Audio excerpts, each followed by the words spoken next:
कोटा में रहना एक जेल के समान है।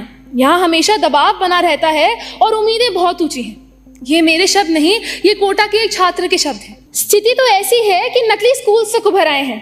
सभापति महोदय, कोचिंग संस्थानों की मांग हमारे सिस्टम ने ही बनाई है और इन संस्थानों ने शिक्षा को एक व्यापार सा बना दिया है। इसी अर्जुन को श्रेष्ठ साबित करने के लिए हर युग में एकलव्य का अंगूठा कटाया गया है। अंगूठे तो आज भी कट रहे हैं और अब द्रोणाचार्यों ने दुर्बलता को कानून बना दिया है। दुख की बात है कि आज इस देश का युवा दबाव में आके आत्महत्या करने पर मजबूर हो जाता है, इस भ्रम में कि इस परीक्षा के आगे उनका जीवन ही नहीं, कि अगर वो ये एग्जाम क्लियर नहीं कर पाए तो उनके जीवन का कोई महत्व ही नहीं। सर, दुख की बात यह है कि हमारे लिए इन छात्रों का जीवन बस डेटा बन के रह गया है और डेटा के अनुसार 2020 में 10,000 से अधिक छात्रों ने आत्महत्या की। लेकिन वर्तमान में कोटा जैसे शहरों में बच्चों के कमरे से पंखे उतारना एक बेहतर सुझाव माना जा रहा है। गुणवत्तापूर्ण कोचिंग भी एक बहुत महत्वपूर्ण मुद्दा है।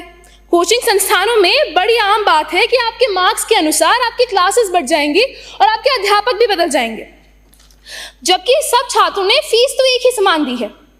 अंत में शिक्षा प्रणाली और सरकार की निष्क्रियता को सुधारने की जरूरत है, साथ ही साथ समाज की सोच भी बदलनी पड़ेगी। Greetings to the members of the House. Even today we witness instances where individuals have to give up their potential akin to Eklavya's sacrifice.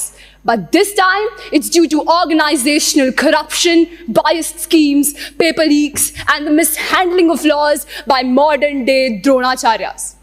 Between 2019 and 2021, more than 36,000 students have died by committing suicide, and that is not a small number. Let's look at some numbers, shall we?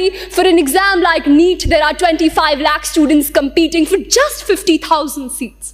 For an exam like JEE, there are 14 lakh aspirants vying for 14,000. So no, I disagree with the government on this premise that even though coachings may create pressure on students, one of the major reasons for stress in their life is the limited number of government college seats.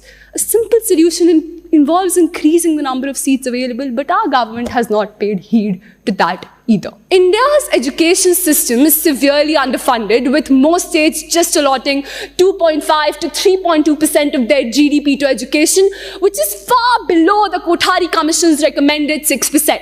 So I urge the government to finally start investing more in building better infrastructure and teacher skills.